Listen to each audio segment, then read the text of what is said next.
ಬನ್ನಿ ವೀಕ್ಷಕರೇ, ಮುಂದಿನ ರಾಶಿ ಮಕರ ರಾಶಿ. ಮಕರ ರಾಶಿಯ ಒಂದು ಜುಲೈ ತಿಂಗಳ ಮಾಸ ಭವಿಷ್ಯ ಹೇಗಿದೆ ಅಂತ ತಿಳ್ಕೊಳ್ಳೋಣ. ಮೇಡಮ್, ಮುಂದಿನ ರಾಶಿ ಮಕರ ರಾಶಿ. ಮಕರ ರಾಶಿಯವರಿಗೆ ಜುಲೈ ತಿಂಗಳ ಮಾಸ ಭವಿಷ್ಯ ಹೇಗಿದೆ ಅಂತ ತಿಳ್ಕೊಳ್ಳಿ. ಖಂಡಿತ ಮೇಡಮ್, ಮಕರ ರಾಶಿಯವರಿಗೂ ಕೂಡ ಅಷ್ಟೇನೆ ತುಂಬಾ ಕಷ್ಟ ಅನುಭವಿಸಿದ್ದಾರೆ. ಮಕರ ರಾಶಿಯವ್ರಿಗೇನು ಒಂದಾದ್ಮೇಲೆ ಒಂದು ಏನಾದ್ರೂ ರೆಡಿ ಇರುತ್ತೆ ಅವ್ರಿಗೆ ಪ್ರಾಬ್ಲಮ್ಸ್ ಅನ್ನೋದು. ಆದ್ರೆ ಇವಾಗ ಅವ್ರಿಗೆ ಒಳ್ಳೆ ಟೈಮ್ ಬಂದಿದೆ, ಅದಕ್ಕೆ ಹೇಳ್ಕೊಳಕ್ಕೆ ಖುಷಿ ಆಗುತ್ತೆ. 7ನೇ ಮನೆಯಲ್ಲೇ ಗುರು ಕುತ್ಕೊಂಡಿದ್ದಾನೆ. ಗುರು ನೇರ ದೃಷ್ಟಿ ಲಗ್ನದ ಮೇಲೆ ಬೀಳ್ತಾ ಇದೆ. ಗುರುಬಲ ಬಂದಿದೆ. ಮನೇಲಿ ಶುಭ ಕಾರ್ಯ ಮಾಡೋದಕ್ಕೆ ತುಂಬಾ ಉತ್ತಮವಾದ ಸಮಯ ಆಗಿರುತ್ತೆ. ಅಂದ್ರೆ ಅದೇ ಗುರು ಕಂಬಸ್ಟ್ ಆಗಿರ್ತಾರಲ್ಲ, ಆ ಸಮಯಗಳನ್ನ ಬಿಟ್ಟು ಇವರು ಬೇರೆ ಸಮಯಗಳಲ್ಲಿ ಮಾಡ್ಕೋಬಹುದು. ಮದ್ವೆಗೆ ಒಳ್ಳೆ ಟೈಮ್ ಆಗಿರುತ್ತೆ. ತುಂಬಾ ದಿವಸದಿಂದ ಮದ್ವೆ ಆಗಿಲ್ಲ, ಮಕ್ಕಳಾಗಿಲ್ಲ ಅಂತ ಯಾರು ಕೋರುತ್ತಿದ್ರು ಅವ್ರೆಲ್ಲರಿಗೂ ಕೂಡ ಒಳ್ಳೆ ಟೈಮ್ ಆಗಿದೆ. ಹೊಸ ಹೊಸ ಕೆಲಸಗಳನ್ನ ಮಾಡೋದು, ನ್ಯೂ ಸ್ಟಾರ್ಟ್ಅಪ್ ಮಾಡೋದು. ಪಾಪ ಇಷ್ಟು ದಿವಸ ಏನ್ ನೊಂದು ಬೆಂದಿದ್ರು ತುಂಬಾ ಹುಷಾರಾಗಿ ಕಾಲಿಡ್ತಾರೆ ಇವಾಗ. ಯಾಕಂದ್ರೆ ಆಲ್ರೆಡಿ ತುಂಬಾ ಕೈ ಸುಟ್ಕೊಂಡಿದಾರಲ್ವಾ, ಇವಾಗ ಯೋಚನೆ ಮಾಡಿ ನಿರ್ಧಾರ ತಗೋತಾರೆ. ಸೊ ಹಂಗಾಗಿ ಎಲ್ಲಾನು ಕೂಡ ಸಕ್ಸಸ್ ಕೂಡ ಆಗುತ್ತೆ.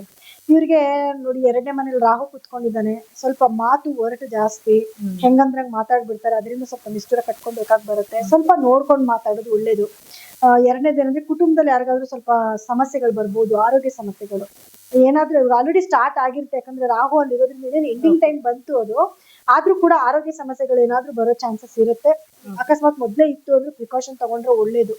ಇನ್ನ ಇವ್ರಿಗೆ 3ನೇ ಮನೆ ಅಂತ ಬಂದಾಗ ಲಗ್ನಾಧಿಪತಿ 3ನೇ ಮನೆ ಕುತ್ಕೊಂಡಿದ್ದಾನೆ. ಶ್ರಮ ಪಟ್ಟಷ್ಟು ಪ್ರತಿಫಲ ಖಂಡಿತ ಸಿಕ್ಕತ್ತೆ. ಗುರು ದೃಷ್ಟಿನೂ ಕೂಡ ಬೀಳ್ತಾ ಇದೆ.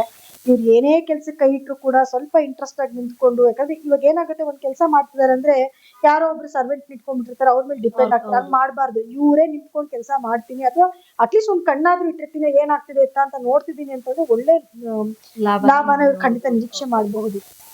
ಇನ್ನ ಇವ್ರಿಗೆ ನೋಡಿ, 6ನೇ ಮನೇಲಿ ಸೂರ್ಯ ಮತ್ತೆ ಬುಧರ ಒಂದು ಸಮಾಗಮ ಆಗ್ತಾ ಇದೆ. ಸೊ ಇಲ್ಲೇನಾಗುತ್ತೆ, ಗೌರ್ಮೆಂಟ್ ಇಂದ ಆಗ್ಬೇಕಾಗಿರೋ ಕೆಲಸಗಳಾಗುವಂಥದ್ದು, ಕಾಂಪಿಟೇಟಿವ್ ಎಕ್ಸಾಮ್ಸ್ ಗಳಲ್ಲಿ ಪಾಸ್ ಆಗುವಂಥದ್ದು, ಜೊತೆಗೆ ಇವ್ರಿಗೆ ಏನಾದ್ರು ಗೌರ್ಮೆಂಟ್ ಕೆಲ್ಸಕ್ಕೆ ಟ್ರೈ ಮಾಡ್ತಾ ಇದ್ರೆ ಅದಕ್ಕೂ ಕೂಡ ಒಳ್ಳೆ ಅನುಕೂಲಗಳನ್ನ ಇವರು ನಿರೀಕ್ಷೆ ಮಾಡಬಹುದು. ಮತ್ತೆ ಜಾತಕ ಒಂದ್ಸತಿ ಚೆಕ್ ಮಾಡ್ಕೊಂಡ್ರೆ ಗೊತ್ತಾಗುತ್ತೆ ಗೌರ್ಮೆಂಟ್ ಕೆಲ್ಸದ ಯೋಗ ಇದೆಯಾ ಇಲ್ವಾ ಅನ್ನೋದು ನೋಡ್ಕೊಂಡು ಗೊತ್ತಾಗುತ್ತೆ. ಗೌರ್ಮೆಂಟ್ ಕೆಲಸ ಮಾಡ್ತಿರೋರ್ಗೂ ಕೂಡ ಕೆಲಸದಲ್ಲಿ ಪ್ರಮೋಷನ್ ಗಳಾಗುವಂಥದ್ದು, ಇದೆಲ್ಲನೂ ಕೂಡ ಅವ್ರು ನಿರೀಕ್ಷೆ ಮಾಡಬಹುದು. ಜೊತೆಗೆ ಇವರಿಗೆ 5ನೇ ಮನೆಯಲ್ಲಿ ಕುಜನ ಒಂದು ಸಂಚಾರ ಕೂಡ ಆಗ್ತಾ ಇದೆ. ಸೊ ಹಂಗಾಗಿ ಇವ್ರಿಗೆ ಏನಂದ್ರೆ ಮಕ್ಕಳ ಆರೋಗ್ಯದಲ್ಲಿ ಸಣ್ಣ ಪುಟ್ಟ ಏರುಪೇರುಗಳು ಏನಿಲ್ಲ, ಏಟ್ಗಿಟ್ ಮಾಡ್ಕೊಳ್ಳುವಂಥದ್ದು. ಇವಾಗ ಚಿಕ್ಕ ಚಿಕ್ಕ ಮಕ್ಕಳ ಕೈಲಿ 2 ವೀಲರ್ ಅದು ಇದು ಕೊಟ್ಬಿಡ್ತಾರಲ್ವಾ, ತಗೊಂಡ್ ಹೋಗೋದು, ಎಲ್ಲಾದ್ರೂ ಗುದ್ದು ಕೈ ಕಾಲಿಗೆ ಏಟ್ ಮಾಡ್ಕೊಳ್ಳೋದು, ಈ ರೀತಿ ಆಗ್ಬಹುದು. ಅದಕ್ಕೆ ಸುಮ್ಮನೆ ಮಕ್ಳ ಕೈಲೆಲ್ಲ ವೆಹಿಕಲ್ಸ್ ಕೊಡೋದು ಅದೆಲ್ಲ ಮಾಡಕ್ ಹೋಗ್ಬಾರ್ದು. ಸ್ವಲ್ಪ ಈಗ ಟೈಮು ಕೂಡ ಚೆನ್ನಾಗಿಲ್ದೇ ಇರೋದ್ರಿಂದ ಕೊಡಬಾರ್ದು ಅನ್ನೋದು ಅವರೇ ಮೈಂಡ್ ಅಲ್ಲಿ ಅನ್ಕೊಂಡ್ರೆ ಒಳ್ಳೇದು. ಇನ್ನ ಇವ್ರಿಗೆ ನೋಡಿ, 7ನೇ ಮನೇಲಿ ಗುರು ಸಂಚಾರ ಇರೋದ್ರಿಂದ ನೇರ ದೃಷ್ಟಿ ಬೀಳ್ತಾ ಇದೆ. ಗಂಡ ಹೆಂಡತಿ ಮಧ್ಯದ ಪ್ರೀತಿ ವಿಶ್ವಾಸ ಜಾಸ್ತಿ ಆಗತ್ತೆ, ಗೌರವ ಜಾಸ್ತಿ ಆಗತ್ತೆ. ಇವ್ರ ಮೇಲೂ ಕೂಡ ಅವ್ರಿಗೆ ಗೌರವ, ಅವ್ರ ಮೇಲೆ ಇವ್ರಿಗೂ ಕೂಡ ಗೌರವ ಅನ್ನೋದು ಶುರು ಆಗುತ್ತೆ. ಇನ್ನ 8ನೇ ಮನೆಗೆ ಶುಕ್ರ ಕೇತು ಬಂದಿದ್ದಾನೆ. ಇಲ್ಲಿ ಒಂದ್ ಸ್ವಲ್ಪ ಆರೋಗ್ಯ ಸಮಸ್ಯೆಗಳು ಬರುತ್ತೆ. ಯೂಟ್ರಸ್ ಪ್ರಾಬ್ಲಮ್ ಆಗಿರ್ಬೋದು, ಅಥವಾ ಏನು ಗುಪ್ತಾಂಗಗಳಲ್ಲಿ ಸಮಸ್ಯೆಗಳು ಬರುವಂತ ಚಾನ್ಸಸ್ ಕೂಡ ಇರುತ್ತೆ.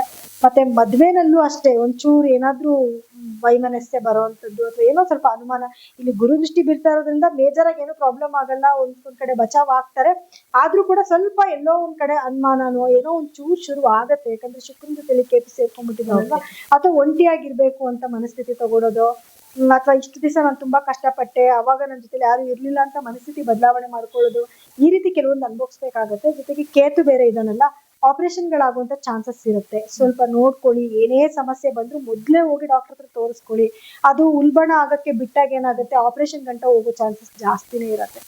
ಅದೆಲ್ಲ ನೋಡ್ಕೊಂಡ್ರೆ ಸಾಕು. ಇವ್ರಿಗೆ ಆಲ್ಮೋಸ್ಟ್ ತುಂಬಾನೇ ಚೆನ್ನಾಗಿದೆ ಮೇಡಮ್. ಈ ಸಮಯ ಬರೋದಕ್ಕೆ ಪಾಪ ಬಹಳಷ್ಟು ವರ್ಷಗಳಿಂದ ಅವ್ರು ನಿರೀಕ್ಷೆ ಮಾಡಿದ್ರು ಅನ್ಕೋತೀನಿ. 11ನೇ ಮನೇಲಿ ಬೇರೆ ಗುರು ದೃಷ್ಟಿ ಬೀಳ್ತಾ ಇದೆ ಅಲ್ವಾ, ಲಾಭ ಸ್ಥಾನಕ್ಕೆ ಬೀಳ್ತಾ ಇರೋದ್ರಿಂದ ಒಳ್ಳೆ ಲಾಭ ನೋಡ್ಬೋದು. ಮಕರ ರಾಶಿಯವರಿಗೆ ಬಹಳ ಬಹಳ ಉತ್ತಮವಾಗಿರುವಂತ ಒಂದು ಸಮಯ.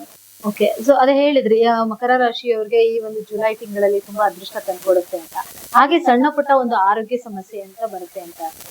ಆರೋಗ್ಯ ಸಮಸ್ಯೆ ಅನ್ನೋದಕ್ಕೆ ಪರಿಹಾರ ಅಂತ ಮಾಡ್ಕೊಳ್ಳೋದಾದ್ರೆ ಯಾವ ರೀತಿ ಮಾಡ್ತಾರೆ? ಖಂಡಿತ ಪರಿಹಾರ ಅಂದ್ರೆ ಮೊದಲನೇದಿವ್ರಿಗೆ ಲಗ್ನಾಧಿಪತಿ ಶನಿ ಆಗ್ತಾನೆ. ಸೊ ಪ್ರತಿ ಶನಿವಾರ ಇವರು ಅಭ್ಯಂಜನ ಸ್ನಾನ ಮಾಡ್ಕೋಬೇಕಂದ್ರೆ ಎಣ್ಣೆ ಹಚ್ಕೊಂಡು ಸ್ನಾನ ಮಾಡ್ಕೊಳ್ಳೋದು.